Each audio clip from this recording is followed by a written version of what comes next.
할렐루야. 오늘도 우리 주님 태어나신 거룩한 성탄절 기쁨으로 예배하는 우리 해림의 모든 예배자들에게 성탄의 기쁨과 축복이 함께 하시기를 간절히 축원합니다. 참으로 기쁘고 감사한 성탄절입니다. 그 어느 때보다도 힘들고 어려운 때이지만 우리 마음속에 오신 평화의 왕, 사랑의 왕, 우리 주 예수 그리스도께서 여러분의 심령에 임재하셔서 성탄의 능력으로, 은혜로 축복해 주실 줄 믿습니다. 이렇게 성탄절이 되었지만 성전에 모이지 못한 것은 참 처음인 것 같습니다. 저도 목회를 하면서 군목으로 사역할 때에도 강원도 철원에서 성탄 예배를 드렸습니다. 또 미국 시카고에서 개척해서 목회할 때도, 또 토론토에서 청년 사역을 할 때도 제 일생에 성탄 예배 교회에 나오지 못한 것은, 교회에 이렇게 다 함께 모이지 못한 것은 처음인 것 같습니다. 참 안타깝습니다. 코로나19로 인해서, 이 팬데믹 현상으로 인해서 우리 권사님 기도해 주신 것처럼 온 땅이 얼어붙어서 사회 경제적으로도 어렵지만 사실 우리 영적으로도 참 어려운 시대를 살아가고 있습니다. 아마 지금 여러분 마음속에 당장이라도 성전으로 달려나와 예배하고 싶은 마음이실 텐데 우리 하나님께서 그 마음을 아시고 또 위로해 주실 줄 믿습니다. 그렇지만 이렇게 온라인으로 우리가 장소는 다르지만 성령 안에서 영과 진리로 성탄 예배를 드릴 수 있다는 것은 얼마나 큰 기쁨이요 축복인지 모릅니다. 우리가 장소를 넘어서 또 역사하시는 성령의 임재가 우리 성도님들 가정 또 예배 자리마다 임하시기를 축복합니다. 여러분 예배하는 그 자리가 베델이 되어서 하늘문이 열리고 천군 천사가 왕래하며 하나님의 임재와 영광이 임하는 하나님의 집, 예배의 초소들이 될 때 하나님이 위대한 은혜로 우리 모두를 축복하실 줄 믿습니다. 처음 크리스마스를 묵상해 보았습니다. 성탄 설교를 준비하면서 예전에 몇 년 전만 해도, 아니 지난해만 해도 성탄 캐롤이 넘치고 성탄 분위기가 물씬 나고 다 함께 모여 축제를 부리고, 또 성탄절에는 이 성전이 가득 차서 함께 예배드리고 또 서로 축복하고 성탄 인사를 나누고 또 만찬을 나누고 우리 아이들에게 선물 나눠주고 참 행복했던 그런 성탄절인데, 올해 이런 모일 수 없는 성탄절을 생각하면서 첫 번째 크리스마스를 묵상하게 되었습니다. 여러분, 첫 번째 크리스마스는 어떤 모습이었을까요? 한번 사진을 보여주시면 더 네이티비티라고 하죠. 예수님이 태어나신 장면을 많은 미술가들이 표현을 해냈습니다. 예전부터 약속하셨던 그리스도, 미가사에 약속하셨던 새로운 왕, 온 인류의 구원과 평화와 해방을 주실 참된 왕이 오시는 그 아름답고 거룩한 장소인데요, 아까 그림에서 보신 것처럼 첫 번째 성탄절은 참 소박했습니다. 그리 화려하지 않았습니다. 화려한 황제 궁궐도 아니었고 또 아름다웠고 웅장한 예배당도 아니었습니다. 그저 작은 시골 마을에 구유에서 왕이 나셨습니다. 그리고 그곳에 찾아온 사람도 많지 않았습니다. 모든 사람들이 힘들고 어려운 그런 시대였죠. 절대 빈곤에 시달렸던 시대였고, 예수님 당시 로마의 식민지로서 95% 이상 통치자들 극소수 외에는 가난과 질병에 시달리고 있었습니다. 그때 우리 주님이 온 인류의 왕으로 오셨는데 이것을 기뻐하는 사람들이 모두 기뻐했던 것은 아닙니다. 헤롯 왕을 기억하죠? 유대인의 왕이 나신다는 소식을, 그 소문을 듣고 나서 예수님을 죽이려 하지 않았습니까? 그리고 예수님이 오시기를 그렇게 구약에서부터 예언하고 연구했던 대제사장들, 서기관들, 바리새인 서기관들, 그들조차도 주님이 태어나신 곳에 나오지 못했습니다. 모두가 주의 성탄을 기뻐한 것도 아니었고 모두가 주님의 성탄을 예배한 것도 아니었다는 사실입니다. 첫 번째 성탄은 그렇게 소박하고, 아니 초라하고 작은 성탄이었습니다. 그런데 오늘 성경에 보게 되면 빛나는 사람들이 등장하는데 바로 목자들입니다. 첫 번째 성탄절을 직접 전해 듣고 그 현장에 나아가서 하나님을 예배하고 찬양을 올려드렸던 한 부류의 사람들, 첫 번째 예배자들을 우리는 성경을 통해서 만나게 됩니다. 오늘 이 하나님의 말씀을 통해서 첫 번째 크리스마스로 우리를 초대하신 하나님의 은혜, 그 말씀을 우리가 듣게 되기를 간절히 원합니다. 처음 크리스마스를 생각하기 위해서는 우리 먼저 예수님이 태어나신 장소를 구체적으로 생각해 볼 필요가 있습니다. 여러분, 예수님이 태어나신 장소가 어디입니까? 우리가 어제 우리 성탄 전야축제에 제가 떡국을 만들었는데요, 퀴즈도 냈었죠. 많은 분들이 정답을 보내주셨는데 바로 베들레헴입니다. 베들레헴 지도를 한번 보시면 우리가 마리아와 사가랴가 만났던 그 아인카렘, 가깝죠. 또 예루살렘과도 가까이 있습니다. 바로 그 예루살렘에 가까이 있는 베들레헴에서 예수님이 태어나셨습니다. 그 뜻이 뭐라고 말씀을 드렸죠? 떡집이라는 뜻입니다. 벳이라고 하는 것이 집이라는 뜻이고 레헴이라는 것이 떡입니다. 이 떡집이라는 뜻입니다. 오늘 성경에 보면 다윗의 동네라고 기록되어 있는데 바로 다윗이 태어난 곳이기도 하고 예수님의 육신의 아버지인 요셉이 자란 곳이 바로 베들레헴인데요, 그 뜻이 떡집이라는 뜻입니다. 이 떡이라는 게 신약에서는 알토스라고 하는 것인데 이것은 우리의 주식이기도 하지만 이 알토스를 먹지 않으면 죽게 된다고 하는, 이 떡을 먹어야만 살 수 있다는 의미를 가지고 있습니다. 베들레헴은 그 예루살렘 근처에 있는 가난한 시골 마을이었는데 목수들 또 떡을 만드는 사람들이 있어서 예루살렘에 떡을 배달하는 일들을 많은 사람들이 했습니다. 그 떡을 많은 사람들이 누리기 때문에 그 마을 이름을 베들레헴으로 이렇게 명명하게 된 것이죠. 예수님은 생명의 떡으로 스스로를 소개하셨죠. 그래서 우리 성탄절에 우리 기억할 것이 있습니다. 예수님이 왜 수많은 마을들 가운데 베들레헴에 오셨는가? 예수님이 생명의 떡이요, 구원의 떡이요, 영생의 떡으로 우리에게 오신 줄 믿습니다. 우리가 성탄절에 들어야 할 메시지가 뭔가 하면 내가 하늘 보좌를 버리고 이 땅에 베들레헴에 왔노라, 너희를 살릴 영원한 생명의 떡으로 왔으니 이 떡을 받아 먹으라. 우리가 믿음으로 성찬식에도 주님의 잔을 받을 때 우리는 구원의 은혜를 경험하고 영생의 확증을 갖게 되는 것이죠. 이 베들레헴에 오신 하나님의 은혜, 이 축복의 메시지가 여러분에게 아멘이 되시기를 주님의 이름으로 축원합니다. 그래서 오늘 성탄절은 우리가 주님의 성탄을 통하여 생명의 떡을 먹는 날이고 영생의 떡을 먹는 날이고 구원의 떡을 먹음으로 하나님의 은혜로 충만한 날이 되는 것이죠. 특별히 베들레헴이라고 하는 작은 동네에 오신 것을 통해서 우리는 깨닫게 되는 것이 또 하나 있습니다. 뭐냐 하면 이 베들레헴이라는 것이 아주 작은 소박한 마을이라는 것입니다. 높은 고위 관리들이 살거나 부자들이나 정치가들이, 높은 종교 지도자들이 사는 곳이 아니라 평범한 서민들이 사는 것이었다는 겁니다. 말씀드린 대로 목수들, 일용 노동자들, 또 떡을 만드는 사람들이 살았던 곳. 그러나 묵묵히 자기 자리에서 땀 흘리며 최선을 다했던 사람들, 수많은 도시 가운데 하나님은 그 도시를 택하신 이유가 있는 것이죠.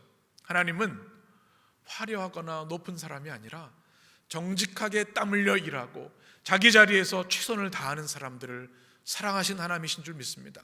이것이 베들레헴에 오신 성탄의 의미인 것이죠. 오늘 성경에 보게 되면 우리가 베들레헴에 태어났다고 말씀하셨는데, 그럼 베들레헴 도시 중에 또 어느 곳에 태어났는가? 더 구체적인 장소를 우리는 궁금해하게 되는데요, 이 시간 잠깐 사진으로 작은 성지순례로 여러분을 초대하고 싶습니다. 이 사진을 보시면 예수탄생교회, 베들레헴에는 예수탄생교회입니다. 전 세계에서 수많은 성지순례객들이 오는 곳이죠. 이게 성전이 있습니다. 그리고 그 다음 사진을 보시면 구유광장이라고, 예수님 태어나신 구유죠. 그것을 기념해서 이곳에 빽빽하게 사람들이 모여서 주님을 찬양합니다. 구유광장이 있습니다. 예수 탄생교회 안으로 들어가려면 통과해야 하는 한 작은 문이 있습니다. 다음 사진 보시면 그 작은 문이 있죠. 사람들이 고개를 숙여야만 들어갈 수 있어요. 이 문이 뭐냐면 겸손의 문입니다. 겸손의 문. 그래서 역사학자들, 성경학자들은 예수님께서 베들레헴의 이 말구유 또는 이 동굴에 오셨다. 그래서 그 위에 성전을 짓게 됩니다. 교회사 기록을 보면 그렇게 되어 있습니다. 예수님을 믿는 추종자들이 너무나 많이 그곳에 몰려드니까 로마 황제가 다른 신전을 짓기도 했는데요. 콘스탄티노플 황제가 그곳에 지금 자리에 예수 탄생교회를 세웠고 여러 가지 어려움이 있었지만 복원되어 지금도 전해 내려오고 있습니다. 이 겸손의 문이 중요합니다. 예수님을 예배하고 경배하기 위해서는 어떻게 해야 됩니까? 고개를 숙여야 합니다. 우리에게 오신 주님을 만나기 위해서 우리는 겸손하게 나가야 된다는 겁니다. 우리는 예수님께서 베들레헴에 오시고 이 초라한 말구에 오신 모습을 보면서 한 단어를 마음에 새기게 됩니다. 한번 따라해 보실까요? 케노시스. 무슨 뜻입니까? 자기 비움이라는 뜻입니다. 하나님이 모든 것을 다 버리시고 다 비우셨을 때 가장 낮은 곳으로 오실 수 있었고, 우리 또한 주님을 만나기 위해서는 겸손의 문을 지나 고개를 숙여 주님 앞에 나아가야 된다는 것입니다. 빌립보서 2장에 이 말씀이 잘 기록되어 있죠. 우리 같이 빌립보서 2장 5절에서 8절의 말씀을 한 목소리로 읽습니다. 너희 안에 이 마음을 품으라. 곧 그리스도 예수의 마음이니 그는 근본 하나님의 본체시나 하나님과 동등됨을 취할 것으로 여기지 아니하시고 오히려 자기를 비워 종의 형체를 가지사 사람들과 같이 되셨고 사람의 모양으로 나타나사 자기를 낮추시고 죽기까지 복종하셨으니 곧 십자가에 죽으심이라. 아멘. 예수님이 이 말씀 그대로 성탄에 오신 겁니다. 자기를 비우셨습니다. 이것이 케노시스입니다. 죽기까지 우리를 위해 낮아지신 거죠. 여러분, 이 성탄절에 혹시 하나님 앞에 교만한 것이 있지는 않습니까? 우리 마음이 하나님 앞에 두려움 없이 높아져만 있는 것은 아닙니까? 이 성탄절에 겸손의 문을 통과하는 여러분 되시길 축복합니다. 고개를 숙여 케노시스로 오신, 자기 비움으로 오신 주님의 모습처럼 주님이 성탄절에 우리 안에 가득 차 있는 죄악과 더러움과 욕심과 걱정들을 다 깨끗이 비워 주옵소서. 여러분의 기도와 응답이 되시길 간절히 축원합니다. 바로 수많은 직업군들 중 가운데 목자에게 오신 이유가 또 여기 있는 것입니다. 목자는 그 당시에 가장 낮은 사람들이었는데 오늘 말씀 우리 8절을 같이 보겠습니다. 그 지역에 목자들이 밤에 밖에서 자기 양떼를 치시더니. 여러분, 수많은 직업군들이 있었죠. 그런데 왜 하필이면 목자들에게 가장 먼저 이 성탄의 소식을 들려주셨을까? 오늘 성경에 보면 그들이 지금 어디에 있습니까? 낮에 있습니까? 밤에. 어디에? 밖에 있다고 말씀하고 있습니다. 정상적인 사람이라면 낮에 일하죠. 밤에는 집에 있습니다.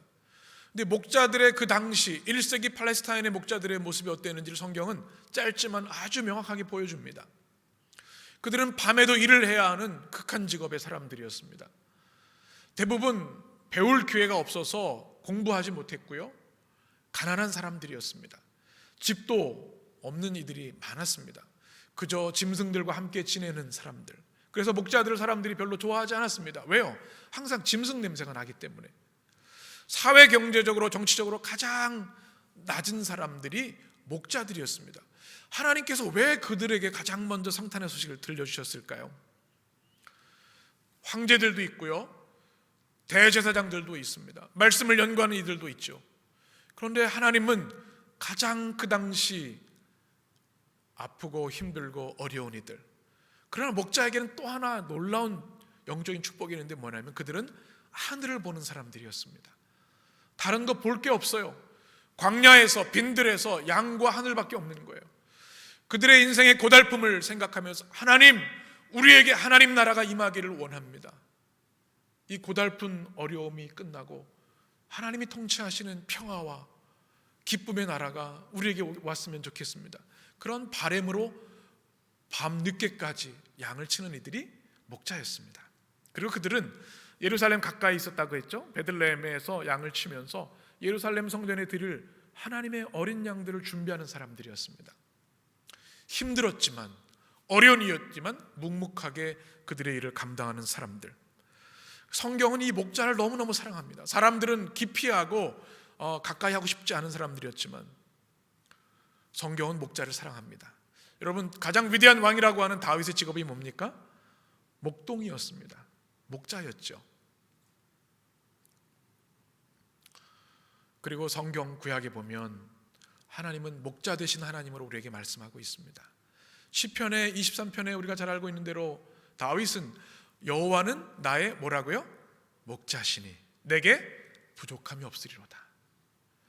목자는 그 당시 천하고 어려운 직업이었지만 목자들의 양의 생명을 돌보고 그들을 풍족하게 채워주는 역할을 했기 때문에 다윗, 목동으로서 다윗은 하나님이 우리의 완전한 목자이시다. 신약성경에도 예수님은 어떤 목자이십니까? 선한 목자입니다. 사꾼 목자가 아니라, 양의 생명을 위협하는 것이 아니라 양들을 살리는 목자로, 잃은 양을 찾으시는 사랑의 목자로 말씀하여 주셨죠. 사랑하는 성도 여러분, 오늘 이 말씀을 보면서 이 시대의 목자는 누구인가라는 생각을 해보게 됩니다. 힘들고 어려운 일을 하는 이들이 될 수도 있고요, 이 주님의 마음으로 광야에서 겸손히 주님을 바라보는 자들인 줄 믿습니다. 제가 성탄절에 읽은 책 중에 예수 탄생으로 가는 여행이라고 하는 책, 아담 해밀턴 목사님의 책이 있습니다. 이 책에 보면 이 목사님께서 Church of Resurrection, 부활의 교회라고 UMC 교회 목사님이신데요, 성지순례를 통해서 이 책의 내용들을, 예수님의 탄생한 곳을 보여주고 있는데, 베들레헴에 성지순례를 가셨을 때 양을 돌보는 것을 생계로 삼는 실제 목자를 만난 이야기를 책에 기록하고 있습니다. 이브라힘이라고, 아브라함이랑 비슷하죠. 이브라힘이라고 하는 목자를 만났습니다. 참으로 친절하게도 그가 집으로 초대해줘서 아내와 아이들과 함께 식탁을 나눌 수 있는 기회가 있었다고 얘기를 하면서 그의 친절을 경험할 수 있었습니다. 그런데 그가 이 아담 해밀턴 목사님, 그 목자 이브라힘에게 이런 질문을 합니다. 성경에 보면 예수님께서 예수님의 탄생의 사건을 이 목자들이 가장 먼저 들었는데 목자로서 당신은 이 말씀을 어떻게 생각합니까? 그랬더니 이브라힘이 하는 말은 겸손하기 때문입니다. 목자는 아무것도 미래를 장담할 수 없다는 거예요. 땅도 없어요. 그래서 남의 땅에서 풀을 먹여야 되는 거예요.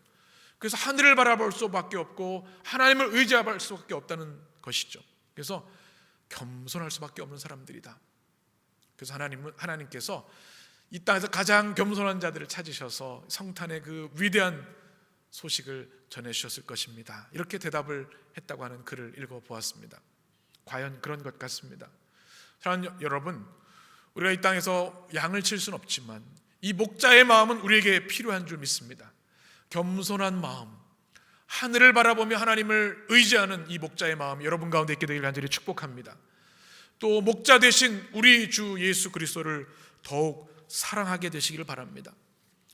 묵묵히 자기 일을 감당했던 이 목자의 모습처럼 여러분의 삶의 자리에서도 묵묵히 밖에서 밤에 일하면서 때로 힘들고 견디기 어려울지라도 그 일을 감당할 때 하나님이 그 자리에서 여러분들을 만나 주실 줄 믿습니다. 이제 9절에 보게 되면 하나님께서 그 목자를 찾아오셔서 주의 사자들을 보내주십니다. 9절 말씀 같이 읽겠습니다. 주의 사자가 곁에 서고 주의 영광이 그들을 두루 비치매 크게 무서워하는지라. 아멘. 오늘 이 9절에 보면 바로 밖에서 밤에 양을 치는 목자들에게 누가 나타났어요? 주의 사자. 이것은 안겔로스라고 하는, 우리가 에인절이라고 하죠. 천사 또는 하나님의 사자, 메신저라는 뜻을 가지고 있습니다.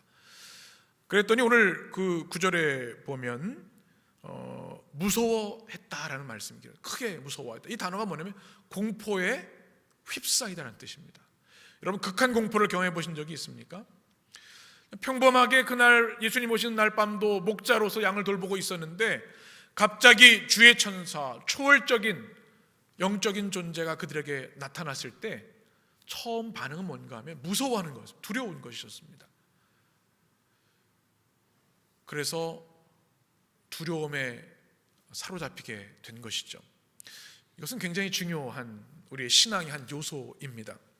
여러분, 오늘 이 말씀에 보게 되면 주의 영광이 그들을 둘렀다 말씀합니다. 한번 따라해 보실까요? 쉐키나. 이것이 성경에서 말하는 주의 영광입니다.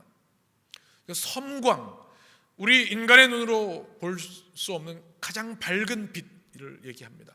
하나님의 임재를 성경은 쉐키나, 또 신약에서는 독사라고 하는 히브라어를 사용하는데요, 그 영광이 그들을 둘러쌌을 때 그들은 감당할 수 없는 두려움에 빠지게 된 겁니다.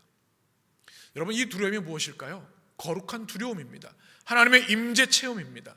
우리가 성탄절에 우리가 사모하고 기도해야 할 건 뭐냐면, 하나님, 내 일상에 반복되는 일상 가운데 내가 믿고 고백하는 하나님, 이 쉐키나의 영광이 내게도 임하게 하여 주옵소서.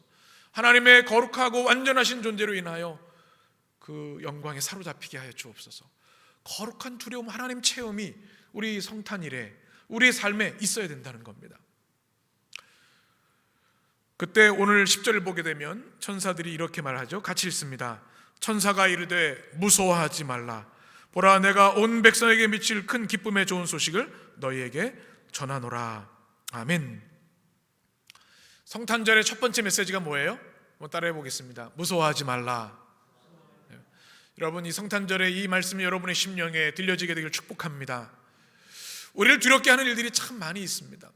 갑작스러운 질병에 걸릴 때, 경제적 파산을 경험할 때, 또 갑자기 직장에서 해고 통지를 받을 때, 또 예기치 못한 여러 가지 사건들이 발생할 때 우리는 두려움을 가지게 됩니다. 그런데요, 하나님의 영광 쉐키나가 임하면 그 두려움이 평화로 바뀌어집니다. 그래서 이 주의 사자들이 하는 얘기가 뭐냐면 두려워하지 말라. 이 코로나19로 인해 팬데믹 현상으로 모두가 두려워하는 시대를 살아갑니다. 이 성탄절에 우리의 모든 두려움을 물리치게 하시는 두려워하지 말라, 내가 너와 함께함이니라. 놀라지 말라, 내가 내 하나님이 됨이니라. 내가 너를 굳세게 하리라. 내가 너를 붙잡아 주리라. 두려워하지 말라는 이 성탄의 메시지가 여러분에게 아멘이 되시길 간절히 축원합니다. 또 오늘 말씀 10절에 보게 되면 이렇게 말씀합니다. 자막을 보시면 두 번째 소식이 뭐냐면, 보라, 내가 온 백성에게 미칠 큰 기쁨의 무슨 소식? 좋은 소식을 너에게 전하노라. 좋은 소식을 들으라, 굿 뉴스를 들으라고 우리에게 성탄일에 말씀하십니다.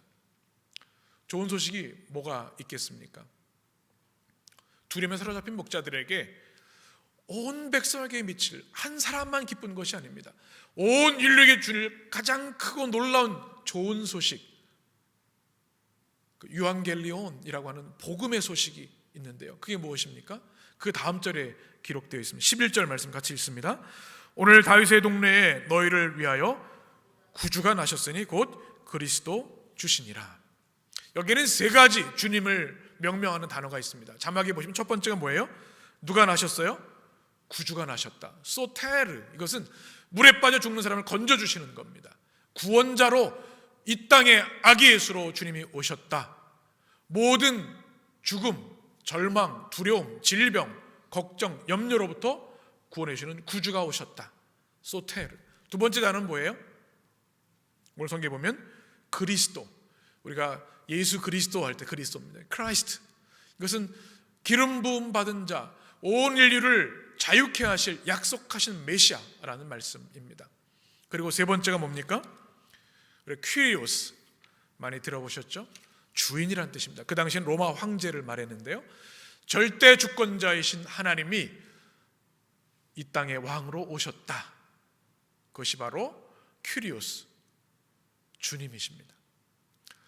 그러니 우리를 무섭게 하는 것들이 많이 있지만 가장 기쁜 소식이 있다. 예수님이 이 땅에 태어나셨는데 그 예수님이 어떤 분이시냐? 구주시다, 그리스도시다, 주님이시다.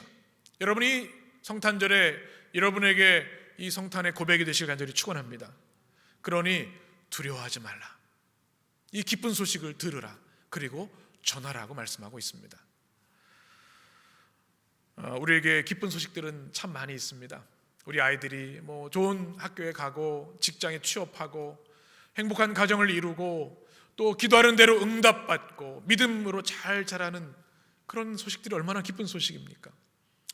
그런데 이보다 더 위대한 기쁜 소식은 바로 2000년 전 예수님께서 온 우주와 인류의 구주로 오셨다는 것, 그리스도로 오셨다는 것, 큐리오스, 주님으로 오셔서 우리의 모든 죄와 죽음과 사단의 저주와 권세로부터 해방시켜 주시고 구원과 영생을 주셨다는 이 기쁜 소식인 줄 믿습니다.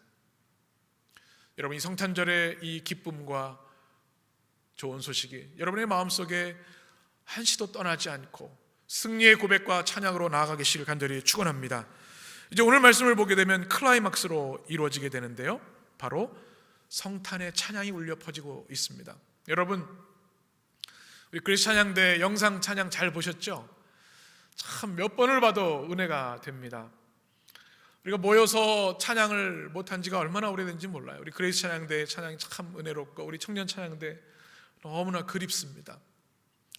각자 집에서 음원을 가지고 녹음을 하셔서 영상으로 편집을 했는데 축복의 크리스마스라는 찬양 가사와 이 찬양이 얼마나 감동이 되는지 참 기뻤습니다.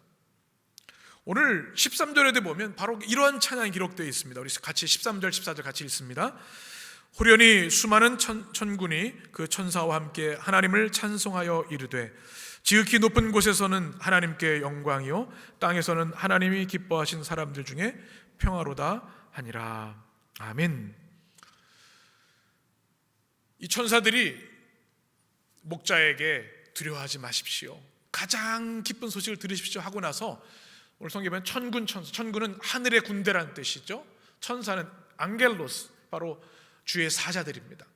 수많은 천사들이 목자가 있는 그 자리에 임재해서 이 땅에 구원자로 오신 예수 그리스도의 탄생을 기뻐하며 찬양을 올려드린 겁니다. 얼마나 웅장한 장면입니까? 여러분, 이 천사들의 합창이 바로 이 시대의 우리들을 통해서 울려 퍼져야 되는 줄 믿습니다. 오늘 남은 성탄절의 시간들, 여러분의 입술에 이 찬양들이, 아니 여러분의 일생에 천사들의 합창이 끊이지 않았으면 좋겠습니다. 하나님께는 영광이요 땅에는 사람들 중에는 평화로다. 이 쉐키나, 예수님이 이 땅에 오셔서 온 인류를 구원하신 구원의 역사를 이루신 성취가 예수 그리스도의 탄생으로 완성되셨습니다. 또 사람들에게 평화, 에이레네, 세상이 줄 수 없는 완전한 평화, 하나님과의 관계 회복을 통해 주시는 풍성한 은혜, 이것이 에이레네입니다. 이 하나님께 영광, 사람들 중에 평화가 여러분의 입술에 천사들의 찬양이 되실 간절히 축원합니다. 이 아름답고 웅장한 천사들의 찬양을 들은 목자들의 두 가지 반응이 있습니다. 첫 번째는 베들레헴으로 달려간 것입니다. 우리 15절 말씀 같이 읽습니다. 천사들이 떠나 하늘로 올라가니 목자가 서로 말하되 이제 베들레헴으로 가서 주께서 우리에게 알리신 바 이 이루어진 일을 보자 하고 빨리 가서 마리아와 요셉과 구에 누인 아기를 찾아서. 아멘. 어디로 가자고요? 그 웅장하고 영광스러운 천사들의 찬양을 경험한 그들은 가만히 있을 수가 없었습니다. 하나님을 예배하지 않고는 견딜 수가 없었습니다. 그래서 이제 우리가 베들레헴으로 가자, 말씀하신 아기 예수를 찾아서 경배하자 하고 급하게 베들레헴으로, 아기 예수님 태어나신 곳으로 나아가고 있는 겁니다. 사랑하는 여러분, 이 성탄절의 메시지가 이것입니다. 여러분들의 예배의 자리를 점검하시고 식어진 예배자들이라면 이 목동들처럼 예배하지 않고는 견딜 수 없는 뜨거운 예배의 마음을 회복하십시오. 온전한 예배자로 예배의 자리에 나가십시오. 여러분, 이 성탄에 하나님이 기뻐하시는 예배자로 회복되시기를 간절히 축원합니다. 그리고 오늘 말씀 20절에 보게 되면 이렇게 말합니다. 하나님께 영광을 돌리고 어떻게 해요? 찬송을 올려드렸습니다. 뭐예요? 지금 목자들이 하나님을 예배하고 있는 겁니다. 목자들의 예배를 한번 떠올려 보십시오. 광야의 예배입니다. 악기가 없습니다. 성가대가 없어요. 설교자도 없습니다. 그냥 텅 빈 하늘이지만 이전에 쓸쓸했던 이 주님의 성탄 이전의 하늘과는 전혀 다른 하늘이죠. 하나님의 영광 쉐키나가 그들을 임했고 하나님의 구원의 소식을 들은 그들은 감격의 예배를 올려드립니다. 찬양하며 자신들의 일상으로 고달픈 일상이지만 예배자로 나아간 겁니다. 사랑하는 여러분, 이 어려운 시대에 우리 또한 주님은 예배자로 우리를 부르시고 계신 줄 믿습니다. 힘들고 어렵고 예배의 상황들이 참 안타깝지만 그럼에도 불구하고 여러분의 예배의 자리에서, 가정에서 이 목자들처럼 하늘의 영광, 땅에는 평화, 천사들의 합창으로 찬양하고 우리 주님을 예배하는 아름다운 예배자들이 되시기 간절히 축원합니다. 전 세계 크리스천들이 오늘 성탄을 기념하며 주님을 예배하고 있습니다. 그런데 중요한 것이 있죠. 성탄이 하루로 끝나서는 안 된다는 겁니다. 한번 따라해 보실까요? 매일 크리스마스. 아멘이시죠? 우리의 삶에 매일 크리스마스의 축복과 은혜가 끊임없이 흘러 넘쳐야 된다는 겁니다. 이제 말씀을 마치면서 여러분에게 두 가지를 권면드리려고 합니다. 한번 따라해 보실까요? 우리의 마음이 주님의 구유가 되어야 합니다. 주님이 구유에 오셨는데 무엇이 구유가 되어야 돼요? 우리 마음이 구유가 되어야 돼요. 주님이 임재하시는 거룩한 집, 우리 내면의 성소가 이 성탄을 통해 회복되어야 된다는 겁니다. 맥스 루케이도 목사님이라는 분이 계십니다. 세계적인 작가이기도 하고 목사님이신데요. 그분의 책 중에 베들레헴 그날 밤이라고 하는 책이 있습니다. 뉴욕타임즈 베스트셀러이기도 한 이 책인데요. 제가 이 성탄절에 같이 이 책을 읽었습니다. 그의 고백이 이렇습니다. 우리 자막에 있는 내용을 한번 같이 읽어볼까요? 메일이 시작. 메리 크리스마스요, 모든 마음이 구유다. 내 마음 주님의 구유. 여러분, 이것이 목자들의 고백이었을 겁니다. 날마다 매일의 크리스마스를 여러분이 기뻐하며 예배하며 승리할 수 있는 한 가지 방법은 여러분의 마음이 주님의 구유가 되는 것. 여러분의 마음이 주님이 오시는 구유가 되셔서 매일의 크리스마스를 누리게 되시기를 간절히 축원합니다. 두 번째는요, 매 순간 주님을 사모하며 기다려야 한다는 겁니다. 이 책에 또 이런 얘기를 합니다. Perhaps today, 아마 오늘, 이런 뜻이죠. 성탄절을 우리가 맞이하고 있는데 우리는 다시 오실 주님을 기다립니다. 혹시 주님이 오늘 오시진 않을까? 이런 마음으로 우리는 날마다 사모하며 주님을 깨어 기다려야 한다는 겁니다. 주님 오늘 오시겠습니까? Perhaps today. 초대교회 크리스천들에게는 두 가지 강력한 축복의 인사가 있었습니다. 한번 따라해 보실까요? 샬롬, 마라나타. 샬롬은 잘 아시는 대로 하나님의 평화가 함께 하시길 바랍니다는 뜻이고요. 마라나타는 뭐예요? 주 예수여 어서 오시옵소서. 성탄으로 끝나는 것이 아니라 우린 다시 오실 주님을 기다리는 믿음의 사람들인 줄 믿습니다. 그래서 오늘 성탄초를 두 개를 켰습니다. 처음 오신 그리스도, 다시 오실 그리스도. 마라나타, 주 예수여 어서 오시옵소서. 순교의 현장에도, 고난받는 자리에서도, 질병으로 죽어가는 상황에서 그들의 유일한 고백, 찬양은 마라나타, 주 예수여 어서 오시옵소서. 어디에? 내 마음 구유에 오시옵소서. 이것이 그들의 승리의 찬양이었습니다. 거룩하고 복된 성탄절, 오늘 첫 번째 크리스마스로 초대하신 하나님의 말씀이 여러분의 마음에 심겨지기를 축원합니다. 그래서 목자들처럼 감격스러운 예배자로, 겸손한 예배자로, 천사들의 찬양으로 예배하는 자로, 광야의 예배자로, 또 주님 오늘 오시겠습니까? 겸손히 주님의 오심을 기다리는 성도들로 살아가셔서 여러분의 삶이 매일의 크리스마스, 매일의 승리가 되시길 간절히 축원합니다. 기도하겠습니다.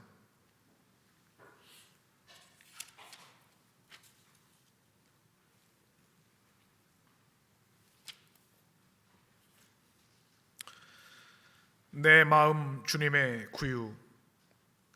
주님이 누우셨던 마구간과 같이 내 마음도 누추하고 건초처럼 약합니다. 그러나 내 안에 거하기 원하신다면 내 마음을 주님의 구유로 삼아 주옵소서. 내 삶을 베들레헴으로 삼으시어 천국의 아들로서 한가운데를 차지하옵소서. 이 밤을 목자의 하늘로 삼으시어 거룩한 먼동이 환히 터오게 하소서. 천사의 날개로 급한 바람을 일으켜 이 땅을 만져 주소서. 천사의 노래 속에 주님의 얼굴을 뵙고 은혜를 맛보게 하옵소서. 기도하오니 내 마음 주님의 구유 이곳에 태어나소서. 살아계신 하나님, 오늘 말씀을 통하여 첫 번째 크리스마스 그 은혜를 경험하게 하시니 감사합니다. 목자들처럼 날마다 겸손히 하늘을 보게 하시고 하나님의 나라와 은혜를 사모하는 성도들 되게 하여 주옵소서. 우리 마음이 주님 오시는 구유되게 하여 주시고 날마다 예배 자리를 사모하며 예배의 자리로 이제 베들레헴으로 나아가자 선포하는 우리들 되게 하여 주옵소서. 또한 하나님을 찬양하며 영광을 올려드리며 우리 삶 속에서 매일의 성탄을 경험하는 영광의 예배자들 되게 하여 주셔서 우리에게 구주와 그리스도와 주님으로 오신 주님과 동행하며 영생과 승리를 누리는 주의 백성들 되게 하여 주옵소서. 예수님의 이름으로 기도합니다. 아멘.